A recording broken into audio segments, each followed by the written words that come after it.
వీక్షకులందరికీ నమస్కారం. ఆగస్టు మాసంలో కన్యా రాశి వారికి ఏ విధమైనటువంటి ఫలితాలు కలగబోతూ ఉన్నాయో మనం ఈ కార్యక్రమం ద్వారా తెలుసుకునేటువంటి ప్రయత్నం చేద్దాం. ముఖ్యంగా కన్యా రాశి వారికి ఈ మాసంలో ఉండేటువంటి గ్రహస్థితిని గనక గమనిస్తే జన్మరాశి యందు శుక్రుడి యొక్క స్థితి, జన్మరాశి యందు కేతువు సంచారము, షష్ఠ స్థానమందు వక్రించినటువంటి శనేశ్వరుడు, సప్తమ స్థానంలో రాహువు, భాగ్యస్థానమందు గురుడు, భాగ్యస్థానమందు కుజుడు, అలాగే లాభస్థానమందు రవి బుధుల యొక్క సంచారము. 16వ తారీఖు దాటాక రవి వ్యయస్థాన స్థిత గ్రహంగా ఉండి ఫలితాన్ని ఇస్తూ ఉంటారు. ఇందులో యోగించేటువంటి గ్రహాలను గనక మనం పరిశీలనం చేస్తే జన్మరాశి స్థిత శుక్రగ్రహం ఈ రాశి వారికి అనుకూలిస్తుంది. అలాగే లాభస్థానమందు రవి బుధులు ఈ రాశి వారికి అనుకూలిస్తారు. భాగ్యమందు ఉన్నటువంటి గురువు కూడా చాలా అనుకూలించేటువంటి గ్రహంగా చెప్పవచ్చును. ఇక ప్రతికూలించేటువంటివి మిశ్రమమైనటువంటి గ్రహాలే మిగతావన్నీ. ఇందులో ప్రధానంగా ఇబ్బంది పెట్టేటువంటి గ్రహము అంటే 16వ తారీఖు దాటాక రవి ఒక్కరు మాత్రమే ఎక్కువ ఇబ్బంది పెడతారు తప్పితే మిగతా గ్రహాలన్నీ కూడా సాధారణంగా ఉండేటువంటి పరిస్థితులే గోచరిస్తూ ఉన్నాయి. అవన్నీ కూడా మిశ్రమమైనటువంటి ఫలదాతలే తప్పితే మరీ అంత ఇబ్బంది పెట్టేటువంటి గ్రహాలు కావు. కాబట్టి గత జూలై నెలతో పోల్చుకుంటే ఆగస్టు మాసంలో అటు కన్యారాశి వారికి ఒక సాధారణమైనటువంటి స్థితి కన్నా ఉన్నతంగానే గ్రహస్థితి ఉండబోతూ ఉన్నది. ప్రత్యేకించి ఈ ఉన్నతానికి కారణం ఏమిటి అంటే 16 వరకు యోగించేటువంటి రవి ఒక ఎత్తు అయితే, జన్మరాశి యందు శుక్రుడు, అలాగే జన్మరాశిపై శుక్రుడిపై గురుని యొక్క దృష్టి, ఇవి చాలా విశేషమైనటువంటి ఫలితాలు. అంటే శుక్రుడు లక్ష్మీ స్వరూపం, అలాగే గురువు కూడా దేవగురువు అయినటువంటి బృహస్పతి పంచమ దృష్టితో శుక్రుడిని చూడడం కూడా అది లక్ష్మీ యోగాన్ని కలిగిస్తుంది. అంటే మరి కన్యారాశి వారికి ఈ ఆగస్టు నెల అనేటువంటిది లక్ష్మీప్రదంగా నడవబోతూ ఉన్నది. లక్ష్మి ఎలా వస్తుంది? ఉద్యోగపరంగా రావచ్చు, అది సంపద పరంగా రావచ్చు, సంతానము పరంగా రావచ్చు. అలా అష్టమూర్తి తత్వం ఉన్నది లక్ష్మీదేవికి. అష్ట లక్ష్ములుగా ఎలాగైనా సరే మన దరికి చేరవచ్చును. అయితే ఇక్కడ కన్యారాశి వారికి సిరి సంపదలు పెరగబోతూ ఉన్నాయి.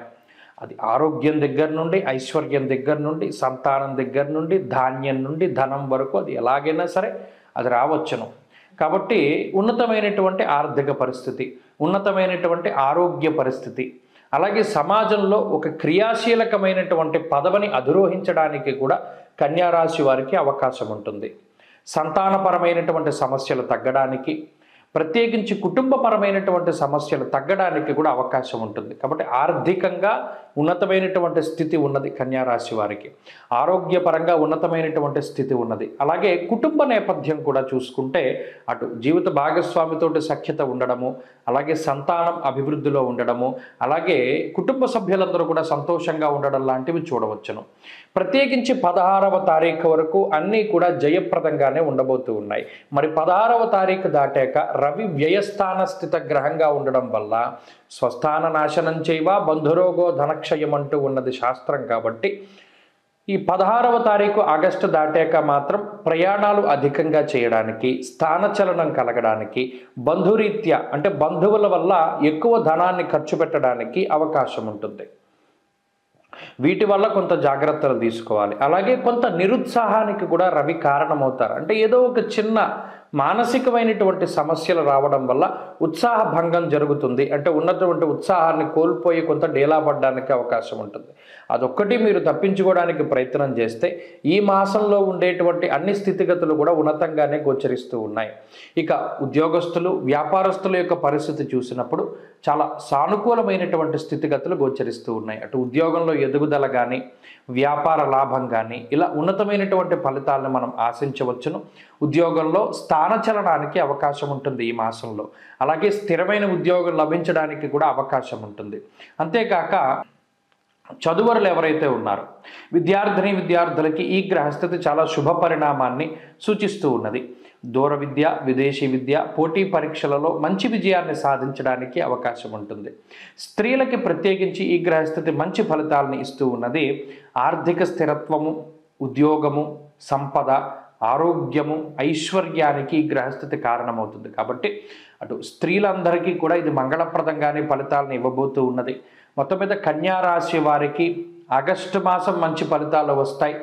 మరిన్ని మంచి ఫలితాలని ఈ రాశివారు సాధించడానికై ప్రత్యేకించి గణపతి యొక్క ఆరాధన ఎక్కువగా చేస్తూ ఉండాలి. బుధవారాలు నియమనిష్టలతోటి గరికతోటి సహస్రనామార్చన గనక గణపతికి చేయగలిగితే, లేదు ప్రతిరోజు లేవగానే గణపతి యొక్క ముఖాన్ని గనక చూస్తూ లేవగలిగినా కూడా అనేక రకాలైనటువంటి ఉపద్రవాల నుండి ఈ రాశివారు బయటపడతారు.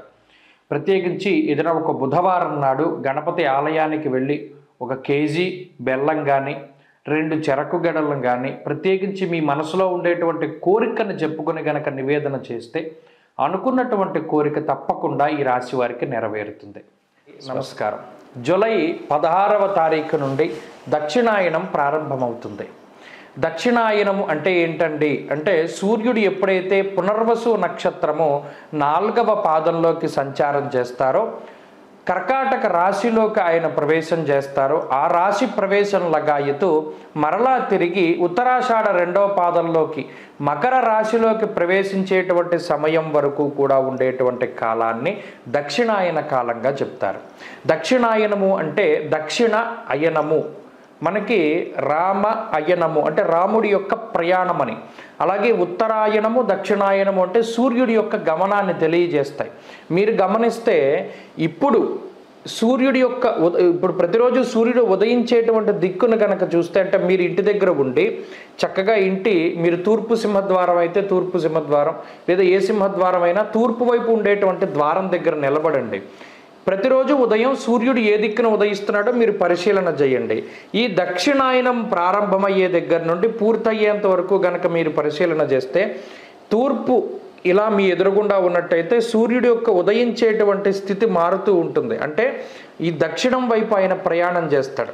భూమి యొక్క కదలిక ఆ మాదిరిగా ఉంటుంది. ఎప్పుడైతే మరలా ఉత్తరాయణం ప్రారంభమవుతుందో ఆయన మరలా ఉత్తరానికి వెళ్ళిపోతూ ఉంటాడు. ఈయన ఉత్సాహానికి కారకులు, ఆరోగ్యానికి కారకులు, అలాగే జీవితంలో మనం ఏది సాధించడానికైనా సరే రవిగ్రహం చాలా ముఖ్యం. గ్రహరాజు అయినటువంటి రవి ఆయన ప్రతికూలంగా ఉన్నప్పుడు ఆరోగ్యపరంగా కొన్ని చికాకుల్ని కలగజేస్తారు. అలాగే ఉత్సాహ భంగానికి కారణమవుతారు. అనగా ఎప్పుడైతే అనారోగ్య సమస్యలు వస్తాయో మనం అంత ఉత్సాహంగా ఉండలేం కదా, అలా ఉత్సాహానికి ఇబ్బంది వాటిల్లుతుంది. దానితో పాటుగా జీవితం అంతా కూడా కొంత ఇబ్బందికరంగా ముందుకు సాగుతుంది, అంత ఆశించినటువంటి స్థాయిలో ఉండదు అనేటువంటి విషయాన్ని మనం దృష్టిలో పెట్టుకోవాలి.